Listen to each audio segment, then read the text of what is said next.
En el nombre del Padre, y del Hijo, y del Espíritu Santo. Amén. Dios te salve María, llena eres de gracia, el Señor es contigo. Bendita tú eres entre todas las mujeres, y bendito es el fruto de tu vientre Jesús. Santa María, Madre de Dios, ruega por nosotros pecadores, ahora y en la hora de nuestra muerte. Amén. San Ignacio de Loyola, ruega por nosotros. En el nombre del Padre, y del Hijo, y del Espíritu Santo. Amén. Toca contemplar en esta contemplación la soledad de María. Hacia el final de la tercera semana de los ejercicios, San Ignacio nos invita a contemplar toda la pasión en su totalidad, y en particular a considerar la soledad de Nuestra Señora, dice él, con tanto dolor y fatiga. En esta meditación, contemplación, entonces, buscamos considerar la soledad de Nuestra Señora. En las meditaciones de la segunda semana, San Ignacio pedía que tengamos un conocimiento interno del Señor. El padre Casanovas dice que se trata de un conocimiento tal que sea algo así como la vida misma de Jesús vivida y sentida por mí. Además, uno de los sentidos de esta petición, de este conocimiento interno del Señor, es que ese conocimiento no se detenga hasta haber llegado al corazón y al alma misma del Salvador. Y esto mismo, que en la segunda semana San Ignacio pide hacer con la vida del Señor, y que hemos hecho en gran medida en la tercera semana, con la pasión del Señor, en esta meditación tenemos que hacerlo mirando a María. Es decir, tenemos que buscar un conocimiento interno de María, un conocimiento interno del corazón de la Virgen. Así como el costado de Cristo fue abierto por la lanza, invitándonos a entrar en los sentimientos interiores del Señor, ahora nuestra Madre tiene su corazón atravesado por la espada de dolor y también nos invita a entrar como por una puerta y a morar en su corazón. En definitiva, en esta meditación buscamos un conocimiento interno del corazón de María, un conocimiento que nos haga entrar en los sentimientos del mismo modo que el costado de Cristo abierto en la cruz nos invita a entrar en su amor.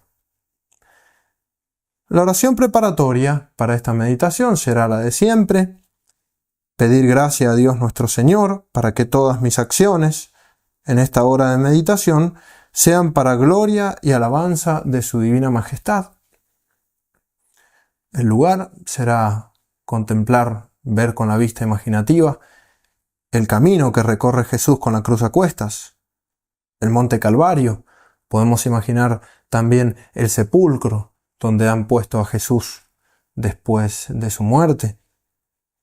Y la petición será conocimiento interno del corazón de María, de su dolor interior, sobre todo para aprender a imitar a María, aprender de ella cómo imitar a Jesús en su sufrimiento.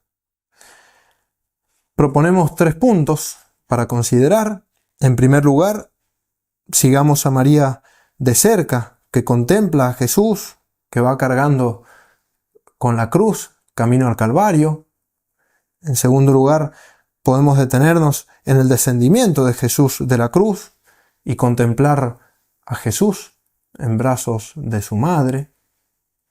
Y por último, podemos pensar en la soledad de María después de la sepultura de su hijo y esa espera de María en el cenáculo. De estos 3 puntos, el primero será un poco más extenso.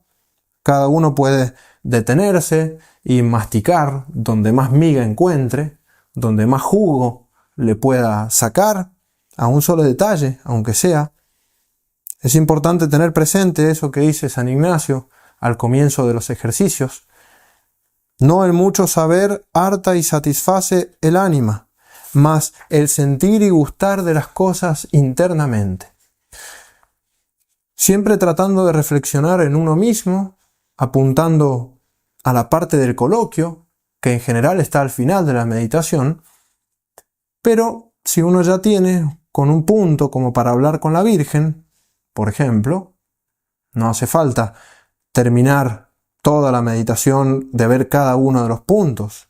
Es muy importante llegar al coloquio, que como dice San Ignacio, se hace propiamente hablando, así como un amigo habla a otro, o un siervo a su señor, pidiendo ¿qué cosa?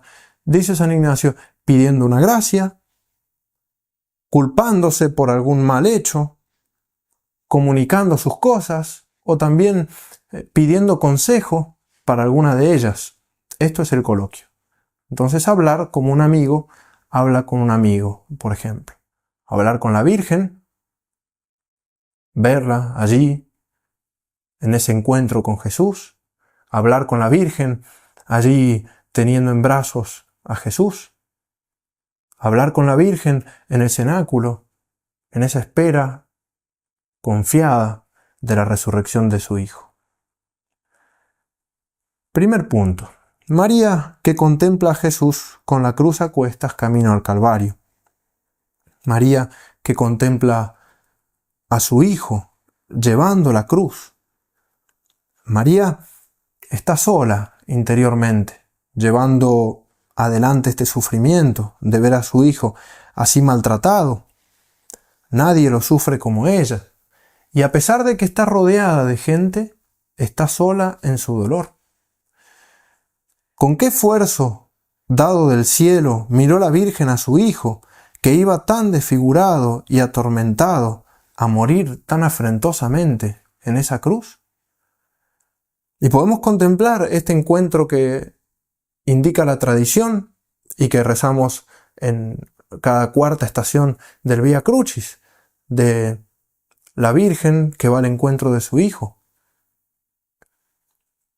Veamos, imaginemos cómo María mira a Jesús.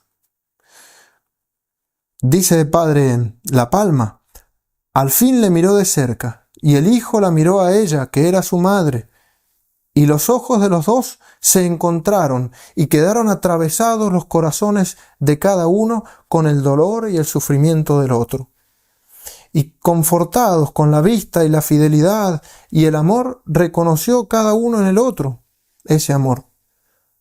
No se dijeron palabra, porque el apuro no daba lugar. Aunque tuvieran tiempo, el dolor era tan grande que había anudado sus gargantas, de manera que no daba lugar a poder formar la voz. Pero, dice el padre La Palma, pero los que se quieren bien, con los ojos se hablan y se dan a entender los corazones, principalmente siendo ojos tan vivos y penetrantes como eran aquí los del Hijo y los de la Madre. No se intercambian palabras, pero sus miradas lo dicen todo. Y entonces, si miramos a María como modelo, podemos preguntarnos cuántas veces nosotros nos sentimos solos en el sufrimiento. O cómo reaccionamos ante el dolor y ante el sufrimiento de aquellos a quienes amamos. Aquí María nos da un ejemplo grandioso. San Juan Pablo II, en un Via Crucis del año 2000, reflexiona que en este momento María pudo recordar aquellas palabras de la Anunciación. No temas, María, porque has encontrado gracia ante Dios. Concebirás en tu vientre y darás a luz un hijo, y le pondrás por nombre Jesús. Será grande y se llamará Hijo del Altísimo. El Señor Dios le dará el trono de David su padre, reinará sobre la casa de Jacob para siempre, y su reino no tendrá fin. Palabras que le había dicho el arcángel Gabriel a María Santísima en la Anunciación. Y María recordaba estas palabras. Las consideraba a menudo en la intimidad de su corazón. De tal manera que cuando en el camino a la cruz encontró a Jesús, quizás le vinieron a la mente precisamente estas palabras, pero con una fuerza particular. Y especialmente, reinará. Reinará y su reino no tendrá fin, había dicho el ángel. Y ahora la Virgen ve otra cosa. Ahora Virgen ve a Jesús, ve a su Hijo condenado a muerte. Lleva la cruz en la que habría de morir. Y podía preguntarse, humanamente hablando, ¿cómo se cumplirían aquellas palabras? ¿De qué modo reinará este hijo en la casa de David? ¿Cómo será que su reino no tendrá fin? Son preguntas humanamente comprensibles. Pero, ante esta contradicción aparente, su respuesta sigue siendo la misma que había dado en la Anunciación. Hágase en mí según tu palabra. Esas son las palabras de la Virgen. Hágase en mí según tu palabra. Y podemos imaginar a la Virgen mirando a Jesús y pensando y hablando interiormente con el Padre Celestial. Hágase en mí según tu palabra. Ahora ve aquellas palabras cómo se cumplen como palabras de la cruz, dice Juan Pablo II, y porque es madre, sufre profundamente. Y no obstante responde ahora como respondió en la Anunciación, hágase en mí según tu palabra. Y de este modo, María no solamente mira a su Hijo, sino que también abraza la cruz de su Hijo. Y nos podemos preguntar nosotros, ¿cómo aceptamos, cómo tomamos las cruces que Dios permite o nos manda en nuestra vida? ¿Nos mantenemos firmes en la fe, como lo hizo María, por ejemplo? El libro de las Lamentaciones tiene unas palabras que se aplican perfectamente a María. Dice así: vosotros, todos los que pasáis por el camino, mirad y ved si hay dolor semejante al dolor que me atormenta. Y María sigue sufriendo durante el camino de Jesús con la cruz a cuestas.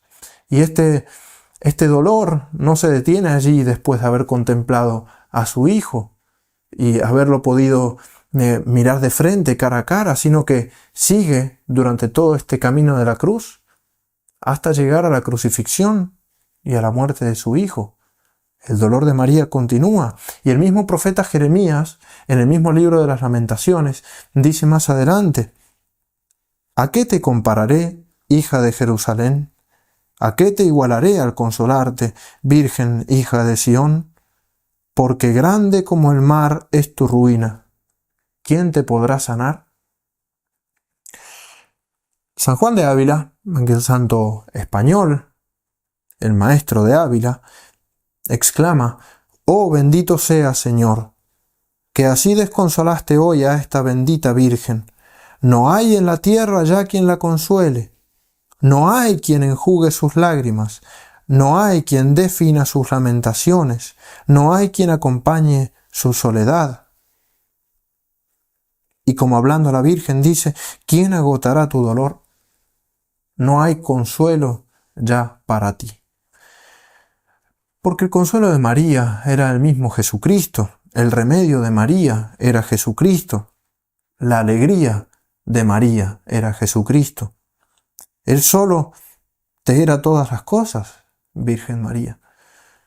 Con solo Él estabas, Señora, contenta, y ninguna cosa echabas de menos. Teniendo a Él, ninguna cosa te faltaba. Faltándote Él, todo tu bien has perdido. No lo cambiaras, no lo trocaras, dice San Juan de Ávila, no lo cambiaras por cielo o tierra. Un bien que no cambiaría a la Virgen, que no quiere cambiar ni por cielo ni la tierra, hiciera todo Jesucristo para ella. Ahora, viéndolo de este modo, qué difícil para la Virgen, qué sufrimiento, qué dolor tan grande. La medida del dolor de María, podemos decir, es la medida del amor que tenía por Jesucristo. Y por eso, ¿qué remedio se puede poner a semejante dolor? ¿Cuán grande es el amor que ardía en tu corazón? Tan grande era ese dolor que ardía, ese amor que ardía en su corazón, que es así de grande también su angustia. Si pudiésemos conocer la grandeza del amor de la Virgen por Jesús, conoceríamos el dolor que ha pasado por ella. Pero como no podemos conocer este amor tan grande, es decir, es tan grande este amor que nosotros no lo podemos como llegar a comprender, así también de grande es el dolor. Y así como no podemos comprender este amor tan grande que la Virgen tenía por Jesús, tampoco podemos llegar a comprender las profundidades del dolor que cubría el corazón de esta madre. En las madres de acá de la tierra hay tasa, hay medida en el amor que tienen a sus hijos. Por muy mucho que los amen, hay una medida. Pero aquí, queridos hermanos, en la tasa del amor de María es superior. No hay medida, podemos decir. Sino que la Virgen amaba a Jesucristo cuanto el Espíritu Santo le soplaba. Y esto era mucho. Y así podemos decir que no se puede tasar, no se puede medir. Y no hay palabras para ponderarlo. Y como dijimos, la medida del dolor de la Virgen era a la medida del amor de que tenía por Jesucristo. Y si tanto era ese amor, ¿cuán grande entonces ese dolor? Y así como estaba el cuerpo de Jesucristo, así estaría el corazón de María. Dice también San Juan de Ávila, pues si el cuerpo de Jesucristo estaba con 5.000 azotes repartidos en un cuerpo como el suyo, su sacratísima cabeza atravesada por las espinas, horadados con clavos tan crueles sus pies y sus manos, todo corriendo sangre, sus sacratísimas barbas peladas, escupido, abofeteado, aquel delicado cuerpo descoyuntado y sus tiernos miembros desencajados. ¿Qué tal os parece que estaría el corazón de la Virgen, que esto tenía delante de los ojos? Oh virginal corazón, se la pinta con 7 cuchillos, con 700 habría que pintarla. No tiene en cuenta las gotas del mar y sus arenas, no tiene en cuenta las estrellas del cielo con los dolores de María.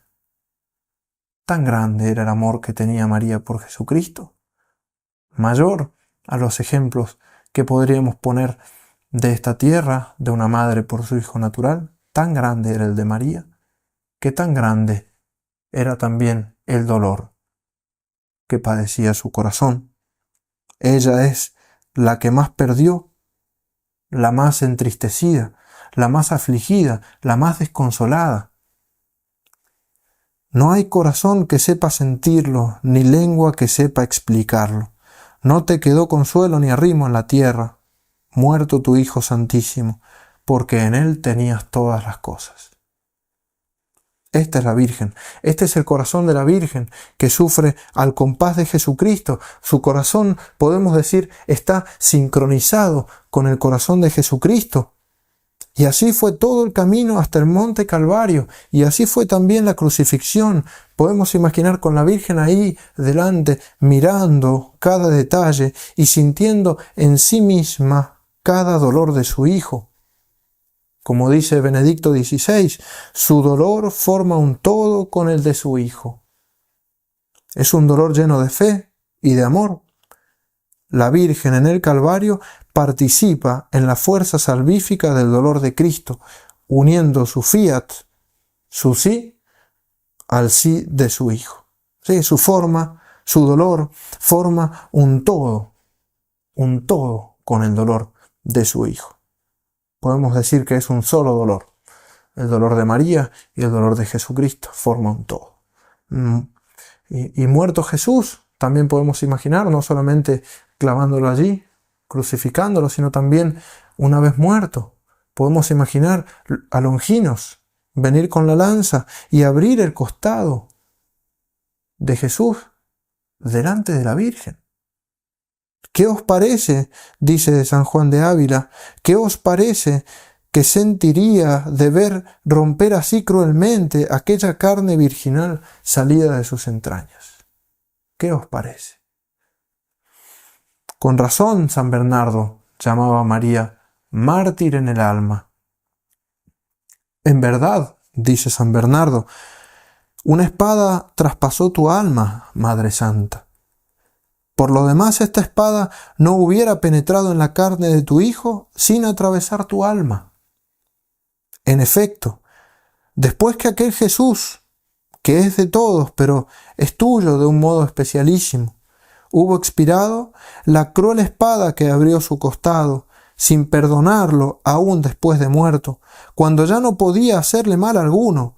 No llegó a tocar su alma, no llegó a tocar el alma de Jesús, pero sí llegó a tocar el alma de María, porque el alma de Jesús ya no estaba allí, en cambio la tuya no podía ser arrancada de aquel lugar.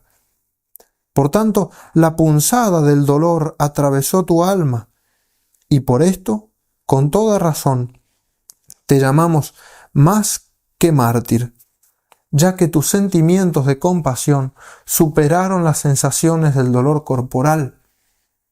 No os admiréis, hermanos, de que María sea llamada mártir en el alma. Pero quizá alguien dirá, como dice San Bernardo, ¿es que María no sabía que su hijo había de morir? Sí, cierto, lo sabía, y con toda certeza. ¿Es que no sabía que había de resucitar al cabo de muy poco tiempo? ¿No creía? Sí, y con toda seguridad. Y a pesar de ello, ¿sufría por el crucificado? Sí, y con toda vehemencia, dice San Bernardo. Y si no, ¿qué clase de hombre eres tú, hermano? ¿O de dónde te viene esta sabiduría, que te extrañas más de la compasión de María que de la pasión del Hijo de María? Éste murió en su cuerpo, y ella, ¿acaso no podía morir en su corazón? Aquella fue una muerte motivada por un amor superior al que pueda tener cualquier otro hombre. Esta otra tuvo por motivo un amor que después de aquel no tiene semejante. Esta muerte, este martirio de María, tuvo por causa un amor que es tan grande como el amor que tenía por Jesucristo. Este amor así de grande.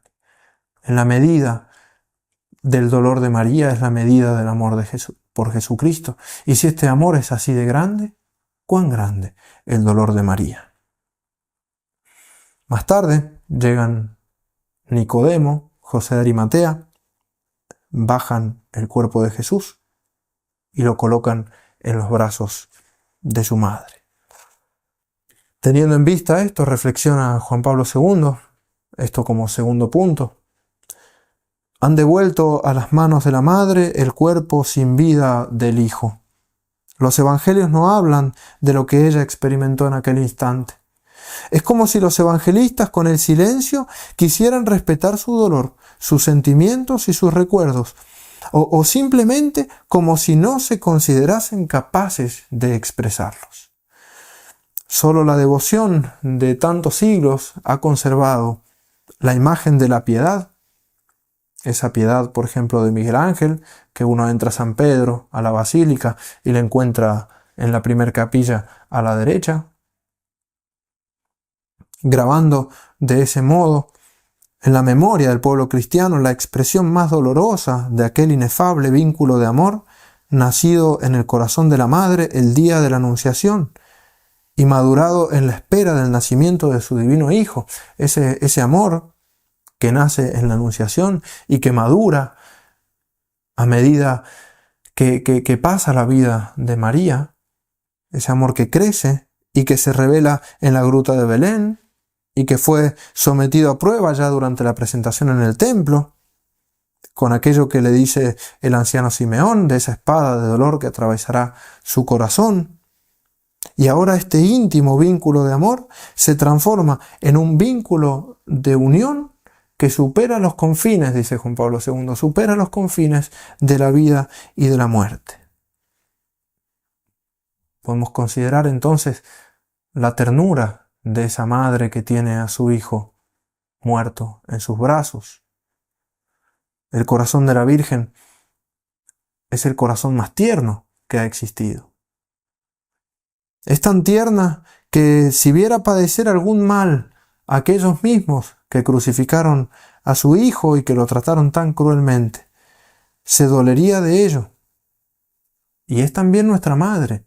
La Virgen es nuestra madre del cielo, que se duele de nuestros sufrimientos y más de lo que nosotros mismos nos dolemos. Y así también procura poner remedio a nuestros males.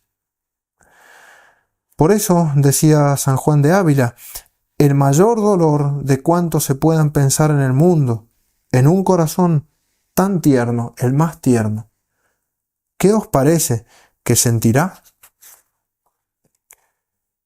Qué dolor tan fuerte para esa madre que ve a su hijo llevado al sepulcro. Era el mayor dolor que uno puede pensar. San Juan de Ávila llega a decir, lloran allí los ángeles junto con la madre. ¿Qué llanto sería? Oh bendita tu misericordia, Señor, que no hay corazón que baste a pensarlo sin que se deshaga y quebrante de dolor. Esto podemos pensar nosotros. ¿Cuánto penetra en mí el dolor de María? Y la Virgen nuevamente acepta esto como la voluntad de Dios, como voluntad divina, acepta todo como voluntad divina. Repetiría la Virgen una vez más, he aquí la esclava del Señor, hágase en mí según tu palabra. Hablaría en su corazón con el Padre y le diría al Padre, llena de fe, este hijo me diste, con gran alegría le recibí. Míralo, ahí lo torno. Vos me lo diste, vos me lo quitaste, cúmplase su santísima voluntad. Esclava soy para todo lo que vuestra majestad quisiese hacer de mí. El día de mi alegría os canté, mi alma canta la grandeza del Señor y mi espíritu se regocija en Dios mi Salvador. Este día de tristeza y dolor os suplico que recibáis en agradable sacrificio este Hijo, en sacrificio por los pecados de los hombres. Es que nuestros pecados han taladrado no solo a Jesús, sino a María. Oh pecadores, diría la Virgen, oh pecadores, cuán caro me costáis. Cómo por amor de vosotros ha pasado mi corazón trance tan amargo como ha sido ver a mi hijo padecer tan cruel muerte y pasión. Lo que vosotros hicisteis, lo que nosotros hicimos, lo que vosotros hicisteis, diría la Virgen, Él lo ha pagado y mi alma lo ha sentido. Por bien empleado vaya, porque vosotros recibáis el fruto de ello y alcancéis el perdón de Dios, la Madre, que lo ofrece también por nosotros, como precio por nosotros.